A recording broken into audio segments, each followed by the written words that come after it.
Hi dear viewers, welcome to my channel Rajesh English club. Viewers, ఈరోజు క్లాస్లో మనము మే గురించి తెలుసుకోబోతున్నాం. మే మీకు తెలుసా? మాకు తెలుసండి, ఎందుకు తెలియదు. సమ్మరు, హాలిడేస్, ట్రిప్స్, ఎంజాయ్మెంట్, మీలాంటి వాళ్ళు స్పోకెన్ ఇంగ్లీష్ క్లాసెస్ పెడితే వాటికి అటెండ్ కావడం అని అనుకుంటున్నారా? కాదండి, నేను చెప్పే మే అది కాదు. ఈరోజు మనం నేర్చుకోబోయేటువంటి మే అనేటువంటిది మోడల్ వర్బ్ మే. మరి మోడల్ వర్బ్గా మేని మనం ఎలా యూజ్ చేస్తాం? మేబీ అంటే ఏంటి? మరి మేబీ తర్వాత ఒక నౌన్ యూజ్ చేస్తే ఎలా ఉంటుంది, ఒక ప్లేస్ని యూజ్ చేస్తే ఎలా ఉంటుంది, మేబీ తర్వాత పాస్ట్ పార్టిసిపుల్ యూజ్ చేస్తే ఎలా ఉంటుంది దాని మీనింగ్, మేబీ తర్వాత ప్రెజెంట్ పార్టిసిపుల్ అంటే వెర్బింగ్ ఫామ్ యూజ్ చేస్తే దాని మీనింగ్ ఎలా ఉంటుంది అనేటువంటి విషయాన్ని మనము క్లియర్గా ఈరోజు క్లాస్లో మనం తెలుసుకోబోతున్నాం. ఇంకెందుకు ఆలస్యం, క్లాస్లోకి వెళ్ళిపోదాం. ఫస్ట్ చూడండి, మే యొక్క మీనింగ్ తెలుసుకుందాం. మరి ఏంటండి మే అంటే? గుర్తుంచుకోండి, సబ్జెక్ట్ తర్వాత మే యూజ్ చేసి తర్వాత V1 యూజ్ చేస్తాం. యాక్చువల్గా ఏ మోడల్ వర్బ్ తర్వాత అయినా మనం V1 అనేటువంటిది ఖచ్చితంగా యూజ్ చేయాలి. మరి ఇక్కడ మే మీనింగ్ ఏంటి? మే అంటే ఏదైనా జరగవచ్చు, ఏదైనా జరిగే పాసిబిలిటీ ఉంది, జరిగే ఛాన్స్ ఉంది అని మనం చెప్పాల్సి వచ్చినప్పుడు మే యూజ్ చేస్తాం. ఖచ్చితంగా జరుగుద్దని చెప్పమండి, మనకు తెలియదు.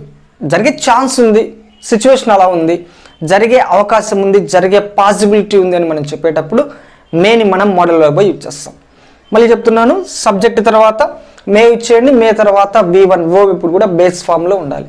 గుర్తుంచుకోండి, ఏదైనా జరిగే పాసిబిలిటీ ఉంది అని మనం చెప్తున్నాం. ఎగ్జాంపుల్ సెంటెన్సెస్ చూడండి. He may go to Hyderabad. He may go to Hyderabad. అతను హైదరాబాద్ వెళ్ళొచ్చు, అంటే వెళ్ళే ఛాన్స్ ఉంది. ఖచ్చితంగా వెళ్తాడో లేదో తెలీదు, బట్ వెళ్ళే పాసిబిలిటీ అనేటువంటిది ఉంది అనేటువంటి చెప్తున్నాం. ఇక్కడ ఇంకొక విషయాన్ని గమనించండి, ఇది ప్రెజెంట్లో కానీ ఫ్యూచర్లో కానీ ఎలా అయినా చెప్పొచ్చు. ఎప్పుడైనా జరగవచ్చు అని చెప్పొచ్చు, లేదా ఫ్యూచర్లో అయినా జరగవచ్చు అని మీరు చెప్పొచ్చు. నెక్స్ట్ సెకండ్ ఎగ్జాంపుల్ చూడండి, షీ మెంట్. ఇక్కడ నెగిటివ్ మనము మెంట్ అనేటువంటిది చెప్తాం. మే నాట్ దీన్ని షార్టన్ చేసి మెంట్ అని చెప్తాం. She meant accept the offer.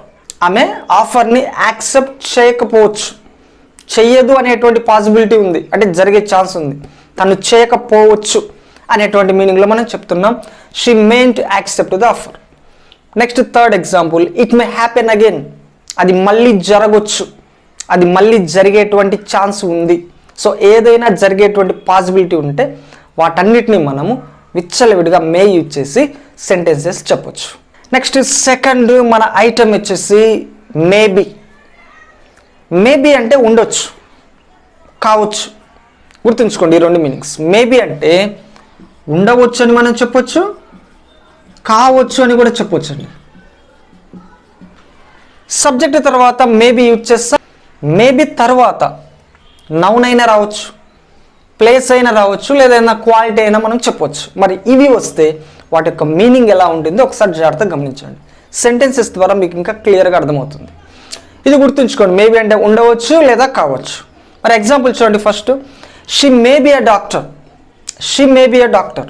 ఆమె డాక్టర్ కావచ్చు, నాకు షూర్గా తెలీదు, బట్ తను డాక్టర్ అయ్యేటువంటి ఛాన్సెస్ ఉన్నాయి, తను డాక్టర్ కావచ్చు అనేటువంటి మీనింగ్లో మనం యూజ్ చేస్తాం. నెక్స్ట్ సెకండ్ ఎగ్జాంపుల్ చూడండి. He may be at home. తను ఇంటి దగ్గర ఉండొచ్చు, నాకు షూర్గా తెలియదు, బట్ పాసిబిలిటీ అయితే ఉంది. తను ఈ టైంలో రెగ్యులర్గా ఉంటాడు కాబట్టి తను ఇప్పుడు ఇంటి దగ్గర ఉండవచ్చు. He may be at home. So ఇక్కడ ప్లేస్ అనేటువంటి చెప్పాం. ఇందాక ఎగ్జాంపుల్లో ఒక నౌన్ తీసుకున్నాం, డాక్టర్ అనేటువంటి నౌన్ తీసుకున్నాం. Next third example, they may be busy. వాళ్ళు బిజీగా ఉండవచ్చు, వాళ్ళు బిజీగా ఉండవచ్చు. ఇది ఒక పాసిబిలిటీ అనేటువంటిది మనం చెప్తున్నాం. ఖచ్చితంగా బిజీగా ఉంటారంటే ఏమో మనకు తెలియదు, బట్ ఛాన్సెస్ ఉన్నాయి కాబట్టి వాళ్ళు బిజీగా ఉండవచ్చు. సో మేబీ తర్వాత వీటిని యూజ్ చేస్తే వాటికి మీనింగ్ ఎలా ఉంటుంది అంటే కావచ్చు లేదా ఉండవచ్చు అనేటువంటి మీనింగ్లో మనం చెప్పొచ్చు. నెక్స్ట్ థర్డ్ వన్ జాగ్రత్తగా గమనించండి. మేబీ తర్వాత V3.